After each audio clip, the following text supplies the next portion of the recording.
Today's daf is daf Tzadi Gimel, and if you have a Gemara that has pictures, which I do not, Oh um, yeah. it would be very helpful. But you'll get the gist of it. But I would just say it's certainly very helpful if you have pictures. We are up to he got up to Gufa, which is 4 lines from the top of Tzadi Gimel Amud Aleph. Which hope are you up to that, Miriam, or do you want to go back a little bit? What? No, I'm good. You're good. Okay, great. I'm So, gonna I'm gonna take the picture and put it that I have here and put it in the okay, thank you. But there's a book. lot, yeah. I mean, but you the words make sense. It's just obviously visually it's different if you see it. But says the Gemara today. So again, and the topic of today's daf is a lot about what is permitted and what's prohibited in animals.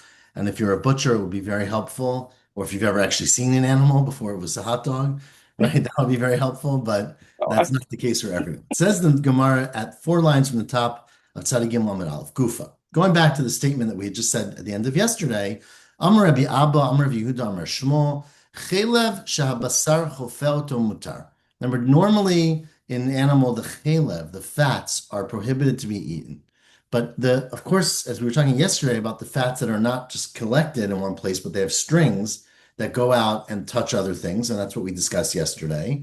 Says, and we quoted the statement of Rabbi Abba, Rabbi Yehuda, Amar Shmuel, that if you have fat, but there's meat on top of the fat, so as you very often find, right, there's like a layer of even very thin, Rashi says, of meat that covers this fats that's inside the meat. That's not considered to be chilev. Chilev is when it's on the surface, right? And that's why when you have a steak and there's fat in the middle, it's fine to eat it. So chilev shahabasar chofelto, if the meat covers the fat, mutar, you can eat that fat. Says, where is that true? Aini, is that true? Va'amar Rabbi Abba, Rabbi Yehuda, Amar Shmuel. So the same Rabbi Abba, Rabbi Yehuda, Amar Shmuel was quoted as saying that high tarba, the fat that's tuti matzni, that's under the matzni or the size, the loins of the animal, is asir. That is prohibited. Now, why is it prohibited? If it's underneath the skin, right, the ribs, let's say, of the animal, that's the meat. Why is the fat that's under that asir if it's covered by meat? Says Abaya, it only is covered by meat when it's dead. But behema bechaya pruki mefarka. When an animal's alive, it basically spreads out like an accordion, right? And so basically the joints separate, maybe the ribs separate, and you could see the fat is not underneath the meat. And since when it's alive and when it's active, the fat is not covered, it's prohibited even when it's dead. Says Rabbi Yochanan, which I feel very much I relate to the statement of Rabbi Yochanan, Ana lav tabcha ana, I am no butcher, lav bar tabcha ana, and I'm not the son of a butcher, meaning I really don't Don't have know anything. I don't have good firsthand knowledge about this, which we can all relate to. But Nehirna, I remember the Hachi Havi Amri Beit Midrash. That's what they would say in Daf Yomi in the Beit Midrash. That behema b'chaya pruki mefarka. So when an animal's alive, it separates its limbs, meaning when it walks and it runs, things move around, and so the fat that's exposed then is considered to be chelev. And so again, like many things in our Gemara, right? We don't know from firsthand knowledge. It's helpful to see pictures, but the reality is that we just have the statements that were told to us by those who have this firsthand knowledge. Continues the Gemara on the same topic. Amr of Yehuda Amr Shmuel, around 12 lines down from Tzadi Gimel Amud Aleph. Amr of Abba, sorry. Amr of Yehuda Amr Shmuel. Chelev Sha'al Hemses. The fats that are on top of the Hemses. Remember, the Hemses is one of the stomachs. They translate it always as omesum, which doesn't help me, but one of the stomachs of the cow. Ubeta Kosot. And the chelev that's on the beta kosot, which is another section of the stomach, the reticulum, they call it here, those are asur. Those are the fats, the real fats. The Torah says chelev shal ha-ksalim, right? Sorry, chelev shal ha-kerev. It says kerev ala ksalim. But that is anush karet. Those are your chayiv karet, like the real isser of fat. Zel chelev shal ha-kerev. When the Torah talks about chelev, it's on the kerev, which literally means chelev on the kerev, usually we translate as the innards, right? The karav, which is inside, that's referring to these fats that are on top of the stomach. Amri ba'abam reviewed Shmuel haitarba de kalibusta asur. The fat that's on the kalibusta is the bone, the coccyx bone, so the back of the animal. So there's fat there, again near the bottom of the animal, I guess.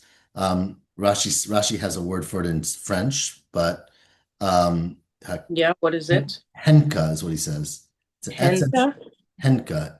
Hey Nun Kuf Aleph. I don't know what that means. Nope. Okay. Anyway, so there's fats on this bone. He says the Gemara says that is aser, but anush karet, and you also get karet for that. Vizel chelev shalak salim. When it talks about chelim on the ksalim literally we translate as sides, right? The flanks of the animal, the loins. That's what this is referring to. Anyways, this is not we trust the kashrut, the OU, when we eat all these things. When you talk about the chutin, which literally means the strands, the strings that are in the yad of an animal, the yad of an animal is the front legs of the animal, those are asur, and what chutin refers to, as we'll see in a second, are the veins, right? The blood vessels, which are the strings that run down the leg. So those are asur. Amr of Safra, now Rav Safra said to Rabbi Abba, Moshe, and Rashi understands that Moshe was a name of kavod, but elsewhere we talk sometimes Moshe was sort of like I wouldn't say a curse word, but it's like saying God, God help us that, this is mistaken, but it is a critique here. Is that true? Mi amar Achmana lo teichal bisra? I don't get it. Why can't you eat the veins that are in the animal? They're not fat, right? The Torah never said you can't eat meat. Amar Rava. So Rava replied and said, Moshe, replying back to him, "Me'amar Achmana achol dama." Did the Torah say you should eat blood? Meaning these are not prohibited because they're fats. They're prohibited because they're blood. There's blood in the veins. So therefore, if you're chatche umalche, if you cut open the leg and you salt it so that you get the blood out of this, we're going to get to salting later, right? We haven't done blood yet. But when you cut it open and you salt it, afilu l'kedera nami shaper damer, you can even eat it. And not only can you eat it, but you can even put it in a pot. If you recall, people probably remember from halacha that there's a big difference in eating things that have blood in them when you roast them, when you tzli, than when you cook them. We're going to get there soon, right? So here he's saying that if you take out the blood, you can even put it in a pot and cook it, which is a lower level of problem than if you roast it, where you don't have to worry so much about it. Tosfos goes into it a little bit here, but we'll get to it soon in the Gemara. Continues the Gemara, Amar Yehuda Amar Shmuel, Reish Ma'aya, the top of the intestines, right? The Ma'ayim are the intestines. Be'amta boy greater. You have to scrape off the fat for one amma, right? Meaning it's a long space, right? So you have to scrape off the fat for an amma around it. V'zel chelev shal hadakin.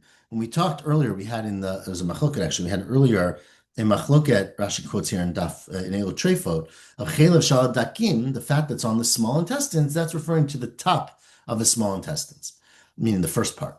Rav Yehuda, and furthermore said Rav Yehuda, chutin shebeoketz asurim. The chutin, again, the chutin literally means the strings, which sometimes means the veins before, but here it means probably the like nerves and things, like the strings and the animal sinews. Those things that are in the uketz is the back of the animal, the tailbone of the animal. Those are asur. Chamsha chuti itbe bekafla. Now there are 5 different strands that go down the tail. Tlata mimina, 3 on this is talking about a cow, right? 3 on the right side, tarti mismol, and 2 on the left side. And the 3 on the right side, tlata, the 3 on the right side, mifatzli, the tray. They each break down into 2, meaning 3, each one splits, so there's 6 altogether. And the tray, the 2 on the left side, mifatzla, tlata, those 2 split into 3 each, so there's 6 again on the left side. Again, ask the Gemara, why are you telling me all of this? Right? It seems like a lot of anatomy lessons.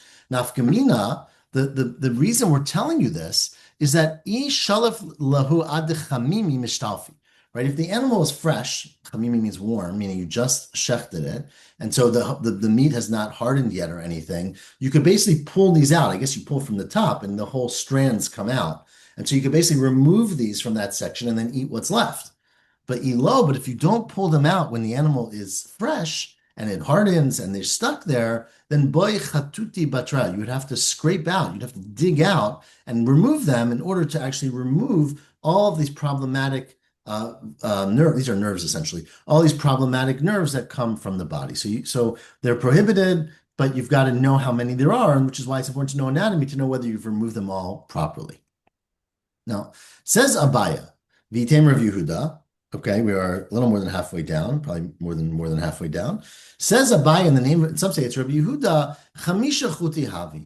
There are, in fact, 5 different types of, again, chuti is a very general term, as you've seen. We've used it for veins and nerves and sinews and fat. So it can mean many things, but there are 5 strands in different places in the body of the animal. Tlata mishum tarba. The 5 that are prohibited. 3 are asr because they're fat, so they're chelev. And train mishum dama. 2 are asr because they are blood vessels, they contain blood in them. Now, of course, the difference we'll ask in a second. Why does it matter? But let's first list them. The tachli, the strands, we'll call them, or you can call them many things, but the lines of things that are in the tchol is the spleen, udekafli in the tail, which is the one we just mentioned, udekulatya, which they translate here as the kulia is the kidney. Those are aser mishum tarba. Those, the strands, the white strands, I guess, inside those organs are aser because they are part of the chalev, of the fat of the animal. And diada, right, the ones in the front leg, which we mentioned before, udilola, which is the loa, sorry, I had the words here, which is the neck, basically, right? Which the artery there, the strand there is the blood vessel. It says here the carotid artery, but the ones in the neck, those are asr mishum dama. Those are asr because of blood. It says, why does it matter? Obviously, it matters because hani mishum dama, the ones that are asr because of blood, you don't have to remove them. You could cut open the organ and just salt them, right? If you cut open the part of the animal, and you salt it, then you get the blood out, shapar dami. But hanach, the other ones, there's no way to get rid of them unless you remove them. But letle takanta, there's no way to fix that organ, so you can't eat the spleen if these things are still in it if you don't remove that. Again, we had a discussion earlier about removing them, which is not necessarily, we're not coming down one way or the other here. It's just saying if you don't remove them, there's no way to fix the organ. Unlike the blood vessels, which you don't have to remove them, you could just salt it and cut, I mean, you have to cut it open first, but then salt it and you'll have no problem. And continues the Gemara, again, long lists of things that if you can go to a supermarket and buy things you don't have to worry about. So, but someone has to worry about this, just for the record. Amar Rav Kahana v'Tamer Rav Yehuda. It says Rav Kahana, and some say it's Rav Yehuda again. Where are we up to? I don't know, around 20 lines from the bottom of Daf Tzadi Gimel Amud Aleph. Chamisha krami havi. There are 5 membranes, right? A krum is a lining of an organ or an object that are prohibited in the body of an animal. Tlata mishum tarba. Now again, 3, like the chutin that we just talked about, 3 are asr because they are considered to be chelev, fat of the animal that's prohibited, and trei mishum dam, and 2 because they have blood, right? So these are very highly enriched with blood vessels, and so eating them would be considered eating blood.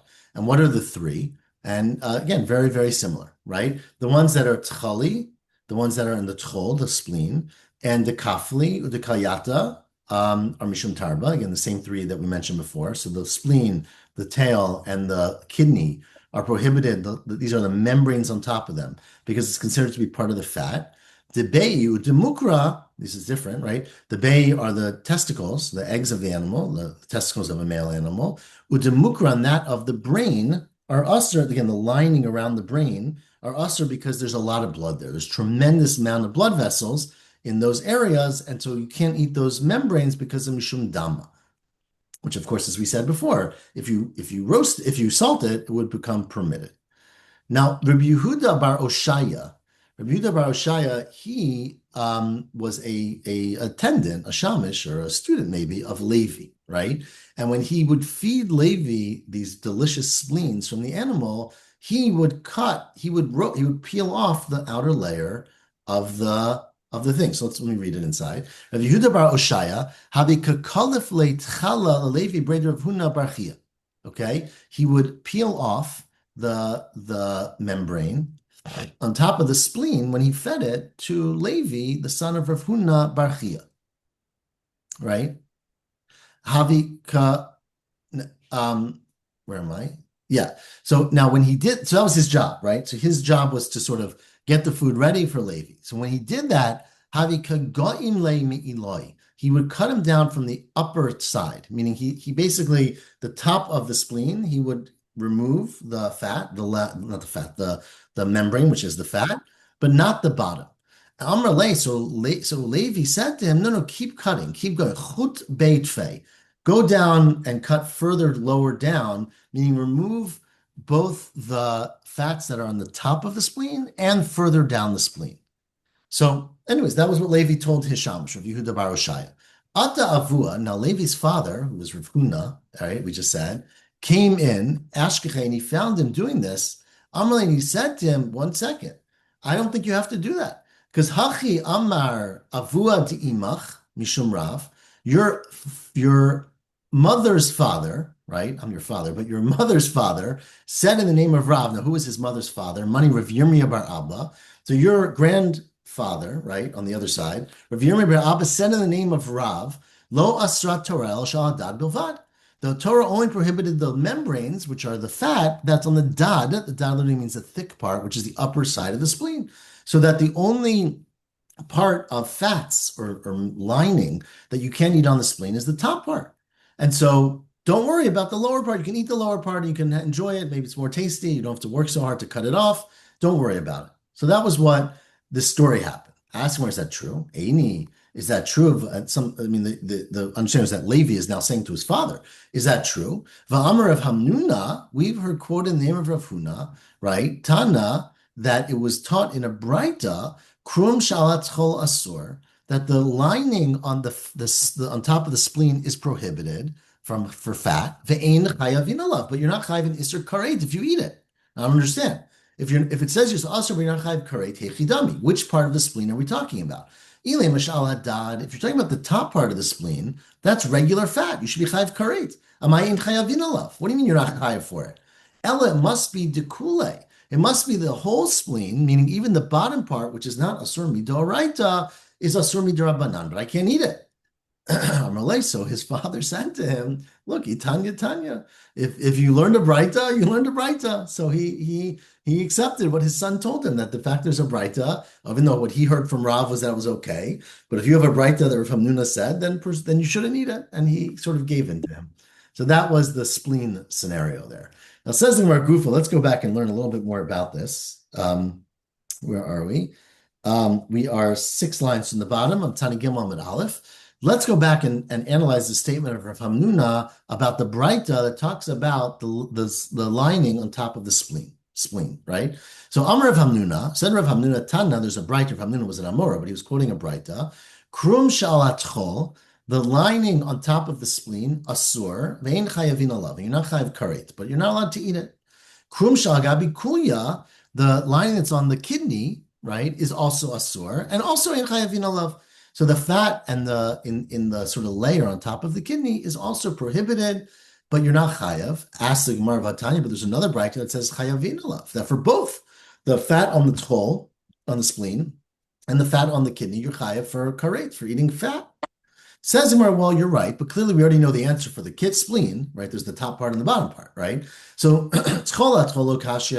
fact that one braita says that you're chayav for the spleen and one says you're not, it's not a question, because ha keneged hadad, ha shelo keneged hadad. One is next to the top part, the thicker part, and one is not keneged the thick part. So that's not a problem.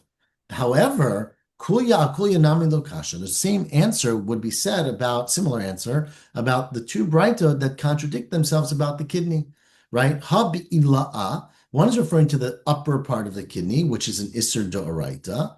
So there, if you eat the fat and the lining on top of the kidney, you chayav karet. The other is referring to the bottom part of the kidney, which again, you can look at a picture of a kidney, there's top parts and bottom parts.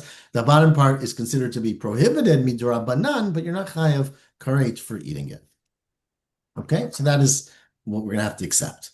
The next case that the Gemara comes to, which is a very interesting case, and we're really quoting it because we'll see the opinions of Rabbi Mirvasi. But what if you have Be'i Chashilata? We are the last line of Tzadi Gimel Amud Aleph. You have Be'i, which are testicles of an animal, that are Chashilata, which really means they're weak, they're crushed, right?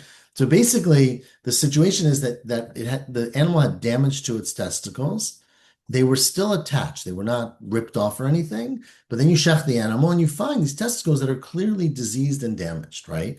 So the question is, are you allowed to eat them or you're not allowed to eat them, right? Rashi understands here that the issue is Aver Minachai. Tosfos is bothered by this because they're still connected, maybe midrabanan.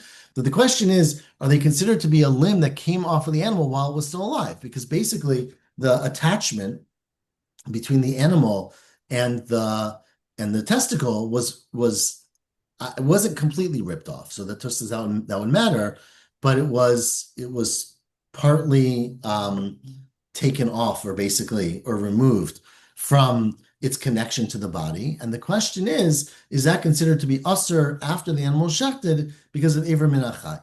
So Reb Ami and Reb Asi, Rav and Rasi argued about this. Chad asar, one said it's prohibited because it's Ever Minachai. Chad shari, one said it's permitted. Manda asar, now why would one say it's asar? It's still attached a little bit. And they would say, turn the page to Tzadi Gimel Amud Bet, that look, it never will heal. It's not attached enough to the animal that it can actually regrow and make the animals, be able to conceive or things like that, or have a child. So midelo kabarium, because the testicle will never heal once it's been ripped this amount. Hani Ever Minachai Ninu. It's Ever Minachai. Again, Tosfos here argues that it's only midrabanan because remember we had earlier the question about an Ever Hamiduldal, if you recall, a limb that was hanging off. And so this is, to him, is very similar to that because it's attached partially. But the Gemara says it's Ever Minachai because it's basically severed because it's never going to heal.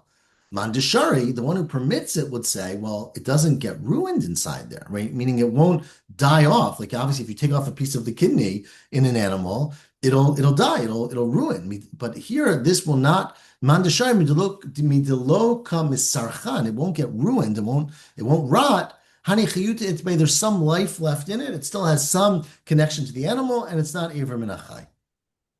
Now, says what does each one say about the other person's point? Idach, the other Amora, whoever it is, would say, it's definitely considered to be disconnected, and it's Ever Minachai. The reason it won't get ruined, rotted, is the lo kashala be'avira, because there's no air there, right? There's no exposure. It's inside the animal. It's in this scrotum, which is very concealed, and therefore it's bad, but it won't rot because no bacteria or no things will get in there. The idach and the other Amora would say, Haidelo Barya, and the reason it doesn't heal, which was your proof that it's Ever Minachai, it's not because it's Ever Minachai. It's a kishichutu denakabo. It's a weakness, but it's not dead. It's just weaker, and therefore it's considered to be part of the animal, and it's not Ever Minachai. Okay, so that is a machloket. Now says Rabbi Yochanan, the Rav Shamin bar Abba, I'm really Rav Yochanan, 5 lines from the top of Tzad Gimel Amud Bet. Says Rabbi Yochanan to Rav Shemin bar Abba, Hani beya chashilata sharyan. I say that in fact these are permitted. Remember, we just said it was a machloket amoraim. But my psak said Rabbi Yochanan to Rav Shemin bar Abba. Remember, Rabbi Yochanan lived in Eretz Yisrael, which is very important in the story. I say that these eggs, meaning if you find testicles in an animal after you shecht it that are partially crushed or weakened, or meaning they're disconnected, they're permitted to eat them. But you shouldn't eat them. You,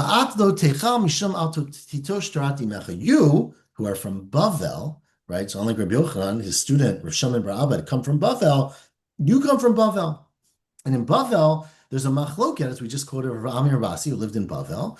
And because of the machloket, you shouldn't eat them because we don't know how they paskin in Bavel. I think they're completely mutter. But you have to be strict like your community in Bavel.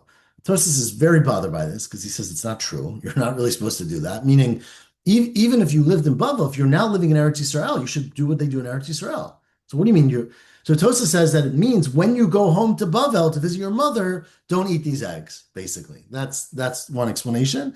The other explanation he has is that in fact there is a machloket, of course, that whether you put the chumrah on a person of where they came from, and this might be according to that opinion, right? He quotes Rav Ashi that if you are planning to go back. Right, he was only living in Eretz Yisrael for yeshiva for 2 years or something. But since he has da'atan lachzor, you have to have the chumrut of that place. Okay, but his other shot is it's not saying don't eat it here. It's saying when you go back home, don't eat these things because in your community they don't eat them, which is a very obviously important thing for kashrut because kashrut varies tremendously by community. Continues the Gemara. Amar Mar bar Ravashi. Mar, the son of Ravashi, said. Hani Bei Degadya, what's on the topic of eggs or testicles of an animal, the Bei Degadya, the testicles of a goat, Ad Tlatin Yomin Shayim below Klipa. Up to 30 days, meaning up to a goat being 30 days old, you can eat those without peeling off the outside. Remember, the reason that we said on Amud Aleph that you had to peel the outside of the membrane of the testicles because it had a lot of blood in it. But these young animals, the blood vessels have not really formed yet. And so up till an animal is 30 days old, you can peel it, and you don't have to peel it. You can eat the testicles without taking off the membrane. But mikan ve'elach, if they're more than 30 days old, then it depends. I azaran, if they already have semen, right, they have zera in them, then they're mature enough and they're not innervated, but they have enough blood vessels that you have to peel it because you're eating blood. So then asurin. The iloa zaran shayin, but if they don't yet contain, or the animal's not able to produce zera or semen, then they're mutter. Says, how do you know? I mean, now you have and how are you going to know after 30 days whether that's that status or not? Answers the Gemara, if you've got these red strands, right, red streaks in the testicles, then you know that there's blood vessels and asirin. Letbu shuraiku sumki. If you don't have the red strands, then sharyan, right? Like you always see. If you have red in there, it tells you that there's a blood vessel, and if not, it's mutar. Okay. The next case, sorry, where am I? The next case is umsi bei umizruki. There's three different parts of the animal that, and all of them pligi ba Rav Acha v'Ravina. Rav Acha and Ravina argue whether they're mutar or asur. What are these three things? So umsi are umsi. Remember, we had this many times. Is raw meat that is not. Remember, the robbers would eat it, right? But it's raw beef, carpaccio, basically, that's not been salted. And bei are the eggs, the animal testicles. Umizriki, which refers to zrikat, the blood that spurts, so the large veins and blood vessels in the neck, right? So these are three things that there was a machloket about whether you can eat them, whether you have to salt them or not. Or, well, obviously for the eggs it's different, but these are all things we worry about being containing a lot of blood. So by these three things, pligi bar Rav Acha v'Ravina. Now, generally, b'chol Torah kula, in all scenarios, Ravina lekula, Rav Acha lechumra. I'm not sure why exactly. That's the way it always was. Ravina always was the more makel opinion, and Rav Acha was always the more machmer opinion. And usually, hilchata Ravina lekula. In most things in the world, the halacha is like Ravina when he argues with Rav Acha that it's more makel, that you can do the less strict thing. Libar mihani tlat. These three things, the opinions are reversed. And Rav Acha is the kula and Ravina is the chumra. And these three, Rav Acha says it's okay, and Ravina says it's not okay. And here, unlike usual when the halacha is like Ravina, hilchata Rav Acha lekula. Here the halacha is like Rav Acha, again lekula. So basically, it turns out that in all these cases of machloket, Ravina and Rav Acha, we always paskin lekula. Usually that's Ravina. In these three cases, it's Rav Acha. What are the three cases? So let's read inside. The umsa, right? The first case is the umtsa, which we said is raw meat. The asmik, if it becomes red, right? So meaning you basically shechted an animal, you took off a piece of meat, sorry, but it turned red internally. Then you have to chatcha umalcha. If you cut open the piece of meat and you salt it, then afil kedera nami shaper dami. You can, again, as I said before, you can even put it into a pot where it's going to sit and boil with its own juices, and you don't have to worry that there's any blood there because you salted it and took the blood out of it. Okay. No, we're not arguing yet. We're going to get to the machlok in a second. Talya nama b'shvuda. Now, if you hung it on a spit, right, meaning you didn't remove the blood, right, but you put it on a spit, then da'iv dama, then the blood is drawn out of it, and therefore you're allowed to eat it because you put it on a spit and you roasted it. The blood gets drawn out, and the meat that's left behind you're allowed to eat. Okay. Agumri, but now this is the machloket. What if you have agumri, which means you placed it on coals? So you didn't roast it boil it in a pot where it would sit in its own blood. You didn't roast it on a spit where it's hanging above it. You actually placed it on the coals. So there, pligi bar Rav Acha v'Ravina, that's where Rav Acha and Ravina argue. One says that it's mutar for you to eat it because the coals, the heat pulls out the blood, and so you could assume that all the blood is withdrawn from it. And Chad Amr, the other one says that no, it's not. What happens is mitzmat semitile. It basically shrivels in, and it essentially cooks around the blood, and the blood is inside of it. And so that was the machloket, where in this case, Rav Acha was mekel, Ravina was machmir, and Chaim Bey, the same thing was true about testicles, where again, if you cook them, if you put them in a pot, you have to salt them first, right? If you're gonna boil it. If you put them on a spit and you cook and you roast it, you don't have to salt them. But what if you put them on coals? So that was the machloket. The Chaim Mizraki, and the same thing about the vessels, the blood vessels in the neck that were put on the coals, the machloket Ravina and Rav Acha, and we are paskening the kula that's enough to take out the blood. Okay, the next case, again, these are very, very practical halachot. I don't know how we pasken exactly, I don't know. I'm sure we're machmir very much because we're rich, so we don't have to worry so much about throwing out meat. But obviously in times when they were very desperate for each ounce of beef, right? There was how you would salt these things and what you would do, and all this stuff was obviously much more relevant and practice and big discussions about how to do it. But I don't actually know what we do in our slaughterhouses, to be honest. Um, Continues the Gemara. Where are we? Um, I guess sort of halfway down. Tosas says Shnei Gidimheim to the left of that, one line down. Says the Gemara, let's say you have Reisha Bekivsha, you have the head of an animal, right, which of course has blood vessels in it, and you put it on Kivsha, which really means on hot ashes, right? Says the Gemara, well, it depends on how you orient the head. If Otvea Beta Shchita, if you place it with the neck, right, the neck, meaning the Beta Shchita, where you cut the neck, which is not the top of the head, but the bottom part of the neck, right? If you put that on the ashes, then basically the blood drains down. Da'iv Dama, the blood drains down, Vishari, and it's permitted to eat it with no blood in it. But at Stadim, if you put the head on the side, then the blood pools basically and cooks inside of it. The mikpa kapi, then it basically gets hard. Kapi means it congeals, and it's aser. Otvea nechira, but if you put it on its nostrils, right, then it depends, right? And this is again, presumably putting it on a spit, right? So that's beimidi, if you put something in the nostrils, meaning you kept them open, then shari, because there's, I guess, room for the blood to flow down and be pulled out by the heat. Elo, but if you sealed it up, then asur, because basically it stews inside of it and the blood remains in the animal.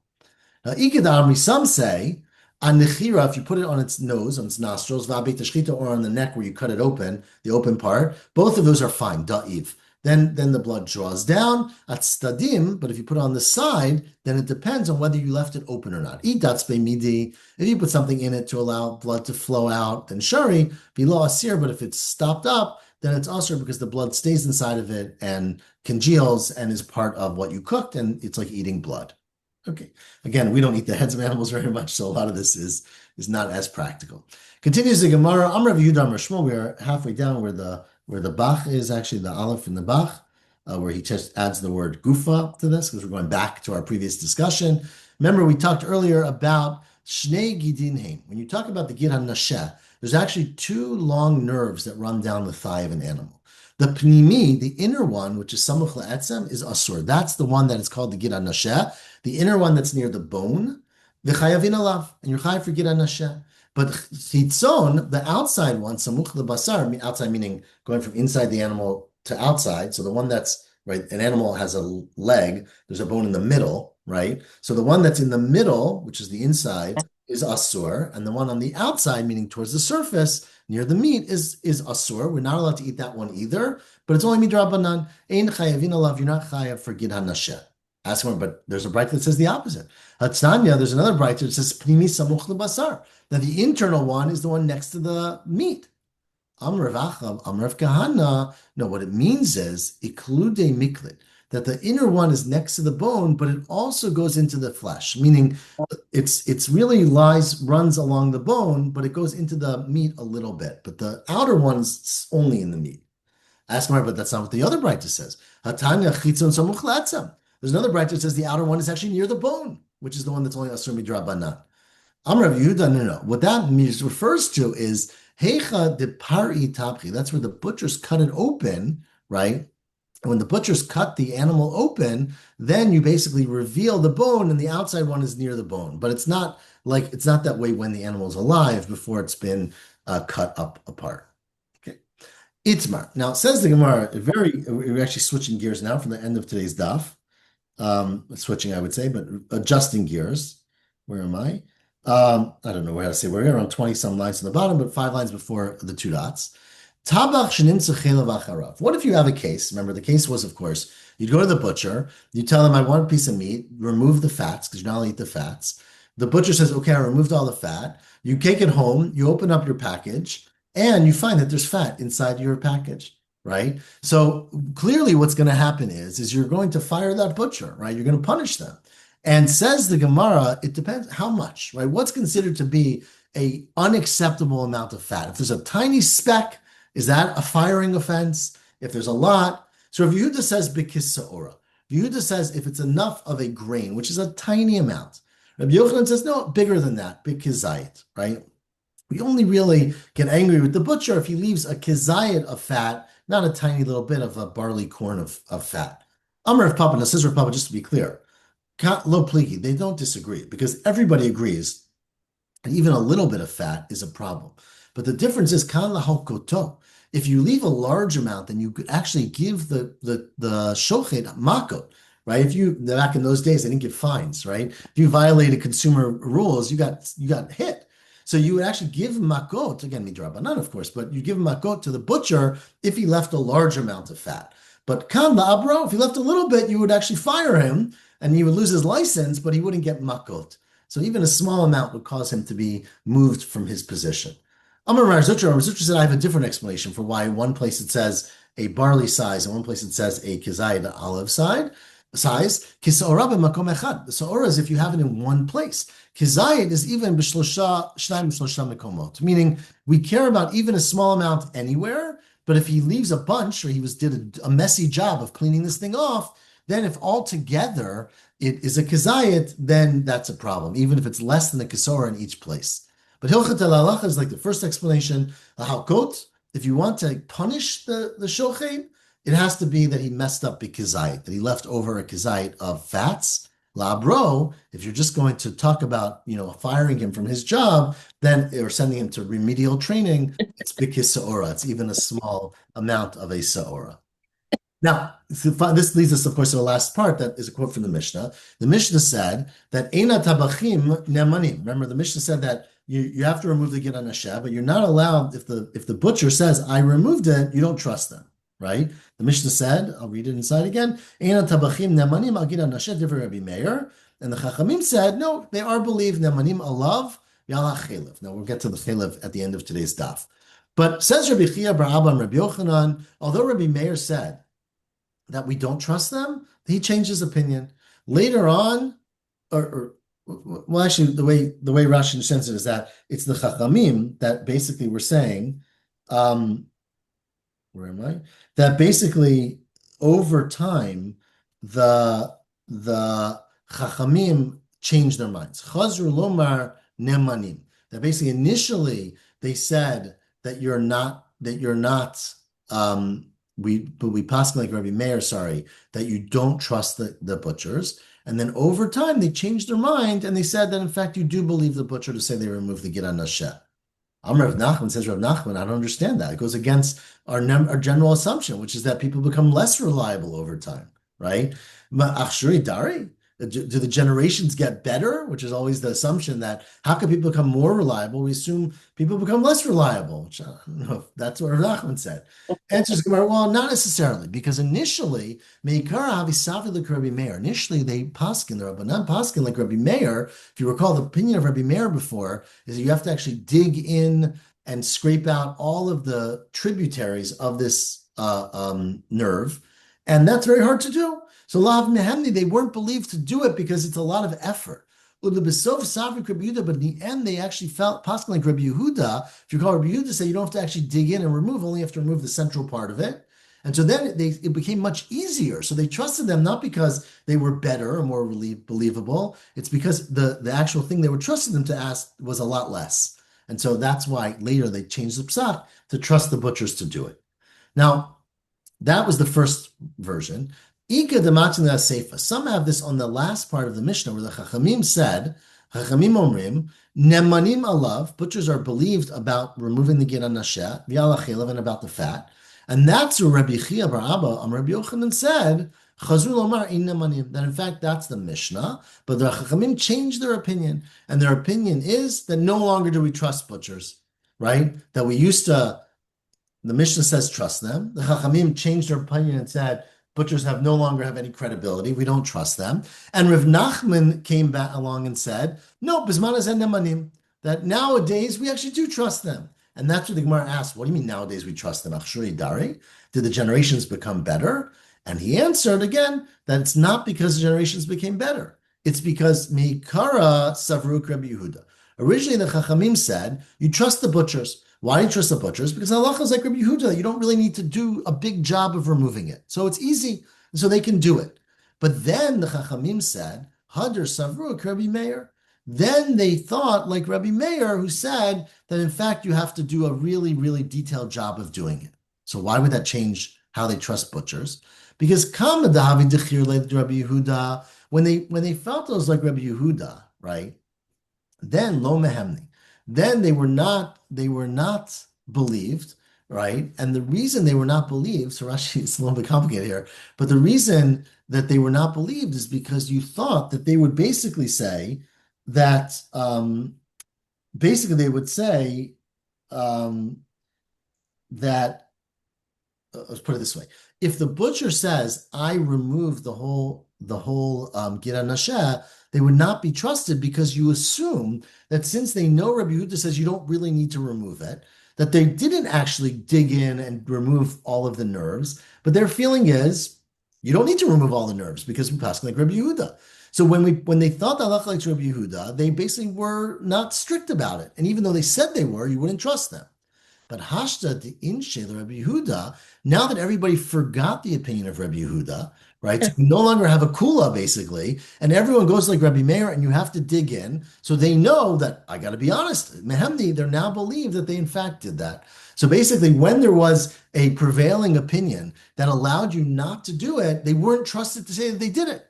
But now that basically everyone goes like Rabbi Meir, and we no longer pass like Rabbi Yehuda, that now, if they say they did it, they're trusted to do it. So that's the machloket that between the Rabbi Meir and the Chachamim in the Mishnah, and that's what in this version Rav Nachman, right, was referring to. Anyways, we're now at the two dots, second to last narrow line. The last thing we said in the Mishnah was the Chachamim said a butcher is believed about the Gira Nasheh and about fat. Says more Chalev, man dechar shmei. No, where in the world did Chalev come from? Right? We're talking about Gira Nasheh and Gira Nasheh. Like, we haven't started mentioning the fats of the animals, of course, yet. Achikamer, says the Gemara, no, this is what the Mishnah is saying. Ein nemanim alavi alach Chalev. You should really add in the words in the beginning part of the Mishnah that Rabbi Meir's opinion is that butchers are not believed to say that they remove the Gira Nasheh. They're also not believed to say that they removed the fat of the animal. You have to check for yourself. And the Chachamim responded and said, no, they're believed about both. But basically, the Chachamim's response, Nemanim alav yalach Chalev, was a response to Rabbi Meir, who was saying that butchers are not believed by either, and the Chachamim said that butchers are believed for both if they are reliable, certified butchers. As we saw earlier today, if you find out that they're lying, they're going to get fined, and they're going to lose their license, and they might get makot. So there's a lot of pressure to tell the truth. So that is the machloket, and that's the opinion of the Chachamim. We are up to the Mishnah. We'll stop here. And God willing, pick up tomorrow morning. It'll get a little easier tomorrow at 7:45 a.m. I hope everyone's here bright and early. Thank you. Then. Shavua tov. Shabbat tov. Good night. Good night.